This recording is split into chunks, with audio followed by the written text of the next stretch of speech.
bonsoir. Eh bien, 3 mai 2023. Alors, j'ouvre officiellement là, la séance. Ça me prendrait quelqu'un pour accepter l'avis de convocation tel que présenté. Monsieur Marc Melny. Merci.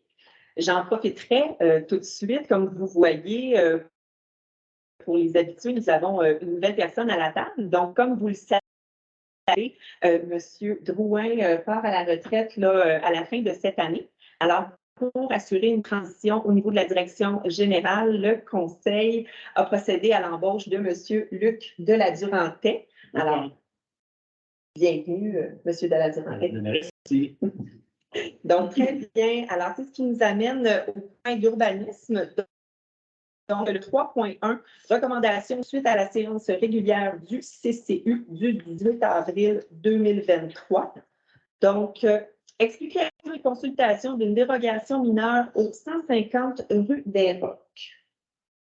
C'est un propriétaire qui a fait une demande pour une construction sur la rue des Roques. La réglementation prévoit que si la largeur du bâtiment excède de plus de 40% des propriétés voisines, il doit y avoir un décalé dans le frontal d'au moins 1,2 mètres. Dans le cas présent, il y avait un décalage de 0,6 mètres. Il y a eu une demande de dérogation mineure qui a été soumise au comité consultatif d'urbanisme et ça a été refusé. C'est-à-dire que le projet a eu également une autre demande de dérogation mineure qui a été traitée à la dernière séance relativement à une pente de toit. Ça va être controversant, ça a été refusé également. C'est que malheureusement, comme les demandes n'ont pas été produites en même temps, mais ils n'ont pas été traitées en même temps non plus. C'est que la recommandation du comité consultatif est défavorable. Il y en a qui ont des questions, commentaires. Sinon, on est rendu à la décision. À la décision.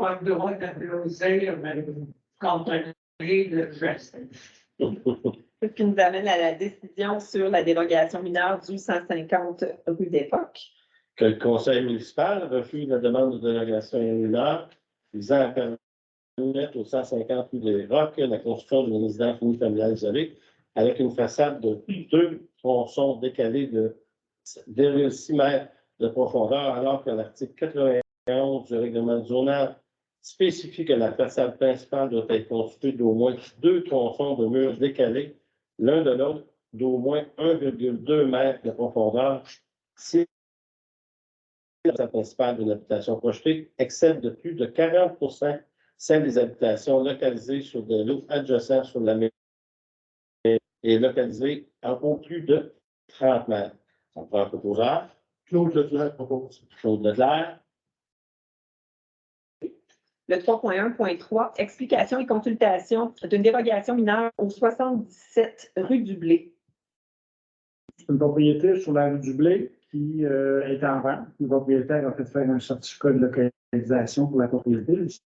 C'est avéré que la galerie était à 1,3 mètres. C'est un bâtiment qui est exigé depuis fort longtemps. La marge exigée, normalement, pour une galerie à propriété voisine est de 2 mètres. C'est un non conforme. Depuis fort longtemps, puis qu'il n'y a jamais eu de préjudice. De la part des voisins, jamais eu de commentaire ou quoi que ce soit. Ça a été soumis au comité consultatif d'urbanisme et ils ont soumis une recommandation favorable également. Pour s'il y en a qui ont des questions, commentaires ou interventions. Non. Ce qui nous amène à la décision sur la dérogation mineure du 77 rue du Blé. Que le conseil municipal accepte la demande de dérogation mineure au 67 rue du Blé visant à permettre l'implantation d'un escalier en cour latérale droite à une distance de 1,3 mètre alors que l'article 136 du règlement du zonage spécifie que la distance minimale de ligne latérale de l'eau pour un escalier est de 2 mètres. Un proposeur. Stéphane Racine propose. Merci. 3.2, recommandation suite à la séance régulière du CCU du 16 mai 2023.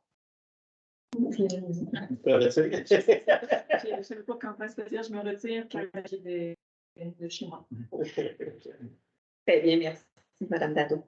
Bon, le CCU du 16 mai a eu des recommandations favorables à toutes ces demandes de permis-là. Le 141 rue des Marguerites et le 203, c'est une construction de résidence unifamiliale isolée. Le 203 et le 205, rue de Coubertin, c'est une construction de résidence unifamiliale jumelée. 183 rue de Faubourg, c'est une rénovation d'une résidence unifamiliale isolée. Le 35-54 avenue Royale, c'est une rénovation d'une résidence unifamiliale isolée, ainsi que le 8 rue du Sommet. Le 64 rue des Libellus, c'est une construction d'une résidence unifamiliale isolée. Le 52 avenue Royale, c'est une rénovation d'une résidence unifamiliale isolée. Le 44-95, c'est une rénovation d'une résidence unifamiliale isolée. Par contre, une condition particulière qui est exigée pour celui-ci, c'est que soit utilisé des matériaux nobles, par exemple le déclin, le bandeau de bois, la brique, etc., plutôt que le vinyle pour le revêtement extérieur du bâtiment principal. Le 10 rue du Parc, c'est un agrandissement de la résidence unifamiliale jumelée. Le 20-20 avenue Royale, c'est une rénovation d'une résidence multifamiliale isolée. 37-27 avenue Royale, c'est un agrandissement d'une résidence unifamiliale isolée, jumelée plutôt, excusez. Le 217 rue de Vancouver, c'est une construction d'une résidence unifamiliale isolée. Le 30-69 avenue Royale, c'est une implantation d'une enseigne. Et finalement, le 201 rue des Marguerites, c'est une construction d'une résidence unifamiliale isolée. Un proposeur. Je me permets, pardon, juste un correctif au 3.1.7, c'est le 5203 avenue Royale. Ça avait été mentionné 52 seulement. Ah oui. Donc, j'ai fait une erreur. Excusez-moi. Je disais 5203, j'ai dit que c'est fait. Bon, c'est bien. Proposeur, un proposeur. Stéphane Racine propose. Merci. Très bien, excusez-moi, c'est à mon tour. Le 3.1.1, adoption du règlement. Donc, règlement numéro 23-835, modifiant le règlement sur les permis et certificats et sur l'administration 15-673. Ça concerne l'ajout de la rue de la Vallée à l'article 53. Un proposeur. Stéphane Racine propose. Appuyé par Marc Magny. Marc Magny. C'est unanime. Mme Nadeau, M. Leclerc. Oui. C'est Très bien, merci. Alors, c'est ce qui nous amène à la dernière période de questions. En fait, la période de questions là, en lien avec ce qui vient d'être traité à l'ordre du jour.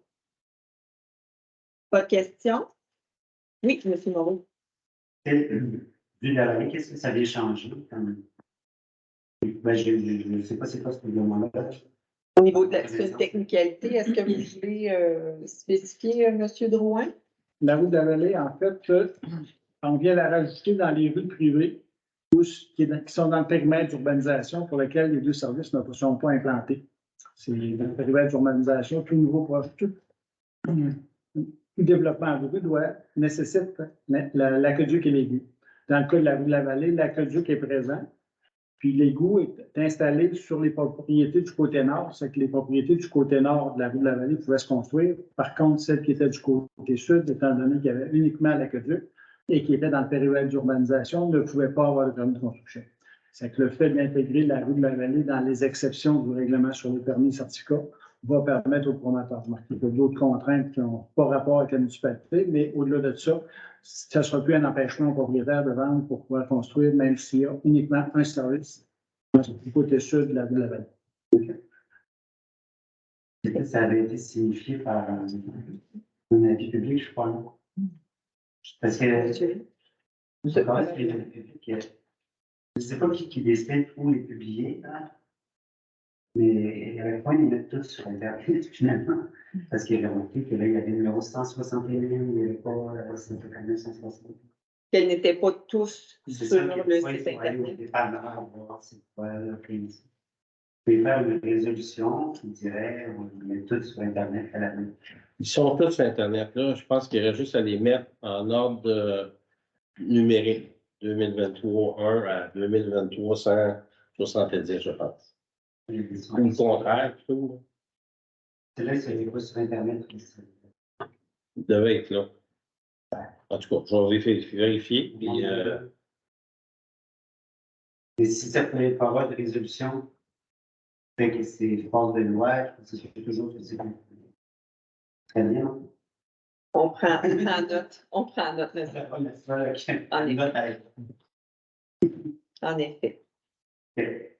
Vas-y. Très bien. Est-ce qu'on a d'autres interrogations, questions en lien avec l'ordre du jour? Oui, j'en aurais une, en fait, justement, par rapport au site Internet, parce que nous, c'est la 3e construction qu'on fait. Et bon, je comprends qu'il y a eu des changements d'urbanisme et des règles, puis on comprend ça, sauf que lorsqu'on a fait notre demande de permis, c'était une période où l'urbaniste était très occupé, donc on n'arrivait pas à lui parler par téléphone, c'est toujours la boîte vocale. Alors, on a fonctionné par nous-mêmes, on a lu le site Internet pour les demandes de permis, tout ça. À nulle part, on a vu qu'il fallait qu'on fasse notre dépôt de 2 000 $, puis notre, le paiement du permis à l'avance. On avait vu le prix du permis, tout ça, mais c'est pas écrit qu'il faut le déposer en même temps qu'on fait notre demande de permis.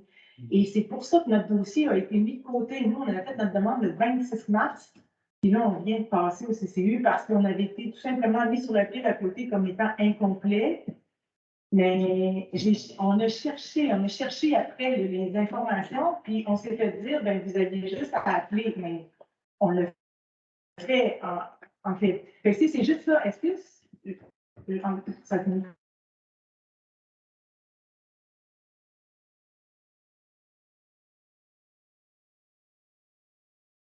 le site Internet avec les instructions, je pense que ça éviterait justement un paquet d'appels dans la municipalité. Ça pourrait servir des deux côtés à tout le monde parce qu'on ne l'avait pas vu tout simplement. De clarifier les directives, là. Oui, puis pourtant, il y a des directives très claires qui sont là, mais ça, on n'en parle pas. Puis c'est pas parce qu'on ne voulait pas gagner, on savait pas qu'il fallait le faire en avance. C'est plus ça, là, que... Ben, très bien, merci. Je vois M. de la Durantaine est en train de noter, là, donc ça va être révisé. Merci beaucoup. D'autres questions? Ben, très bien. Alors, merci beaucoup de votre présence. C'est ce qui met fin à la séance de ce soir. Bonne soirée.